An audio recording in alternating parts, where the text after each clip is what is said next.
میرے شیخ فرماتے تھے ہماری آہ بے سبب تو نہیں، ہمارے زخم سے آپ کو سباق رکھتے ہیں، ہماری آہ و دلائل رکھتی ہے۔ ایسی بات نہیں ہے، یہ تو جاہلانہ تصوف تھوڑی ہے۔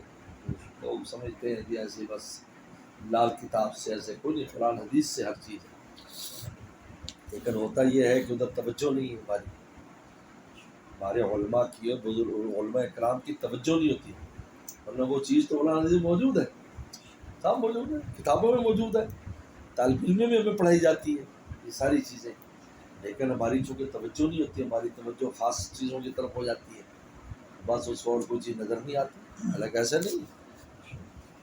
ایک آدمی کے دماغ پہ ساتھ سچائی ہے تو سمجھتے بس اس کے علاوہ دنیا میں کوئی چیز ہی نہیں، ایسا نہیں ہے۔ ہر شے، ہر ادب اللہ رسول نے بیان فرمایا، اپنے عمل سے بھی قول سے بھی، اور مشائخ بھی انہی کو لے کر چلتے ہیں آگے۔ ٹھیک ہے کبھی نہ بیان کریں تو اس کی دلیل کیا ہے، لیکن ایسا نہیں ہے۔ جب متبع سنت شیخ آپ نے اختیار کیا ہے ہمارے حضرت فرماتے تھے، تو پھر اس کا عمل سنت کے مطابق ہے۔ آپ کے علم میں ہونا کوئی ضروری ہے؟ آپ دعویٰ کر سکتے ہیں کہ آپ کو علم ہے، تو مجھے بسارا پتہ ہے جی، بھائی آپ کو تو ایک بات پتہ ہے، اس کو 10 باتیں پتہ ہے۔ اب میں اس کی مثال دیا کرتا ہوں کہ مسح کرنے کے 3 طریقے حدیث شریف میں آتے ہیں۔ مسح کرنے یہ جو میں اور آپ کرتے تو ایک طریقہ جو عام ہے کہ آگے سے پیچھے لے جاؤ، اب ایک روایت پیچھے سے آگے کی بھی ہے کہ پیچھے سے آگے ہاتھ لانا، یہ بھی ہے، اور ایک روایت میں پیغمبر السلام نے 3 بار ہاتھ استعمال کیا، درمیان سے رکھ کر آگے لائے، پیچھے اور دائیں بائیں فرمایا۔ جب آپ کی سر پر پگڑی تھی آپ نے سے پگڑی اٹھائی اور ایسے کیا، اور یہاں سے پیچھے، اور ایسے آپ نے یہ فرمایا، یہ بھی آپ نے مسح فرمایا۔ اب آپ کو تو ایک پتہ ہے، اب آپ کا شیخ جو نا وہ پگڑی باندھے ہوئے ہے، تو وہ بجائے سے پورا کرے، نہ پگڑی رکھنے کی جگہ ہے، نہ تو وہ پگڑی کو سلم ایسے اٹھا لیتے اور ایسے پیس نہیں کی سنت ہے جی، خلاف سنت کر دی۔ اس لیے حضرت تھانوی رحمۃ اللہ فرماتے تھے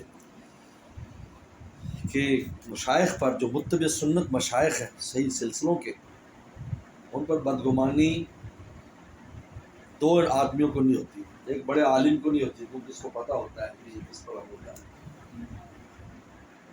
اور ایک عاشق کو نہیں ہوتی، کہتا ہے صحیح کر رہا ہے۔ حضرت پاک نے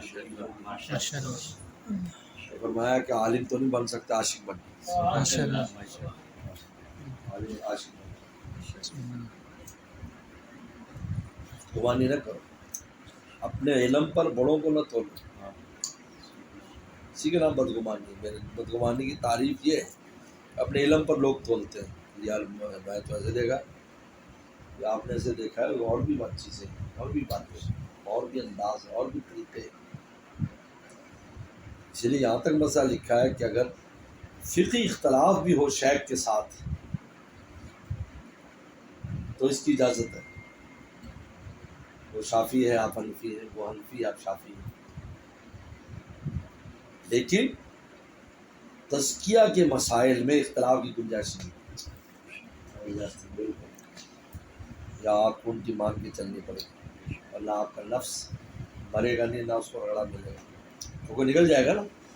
میرے شیخ نے تو کہا کہ اس کو یوں کر کے مارنا ہے، نہیں، میرا مسلک تو ہے بس نرم نرم ہاتھ لگا رہے، یہ نہیں چلے گا۔ آپ فقہی مسائل میں اختلاف ہو سکتا ہے، تو شافعی ہاتھ اٹھا کے نماز پڑھ رہا ہے، شیخ نہیں پڑھ رہا ہے۔ عبد القادر جیلانی رحمۃ اللہ علیہ تو حنبلی تھے، متبعین ان کے حنفی بھی ہیں، حنبلی تھے، پھر مسائل میں کس قدر اس سے مسائل بہت بعید اور بہت بڑا اختلاف،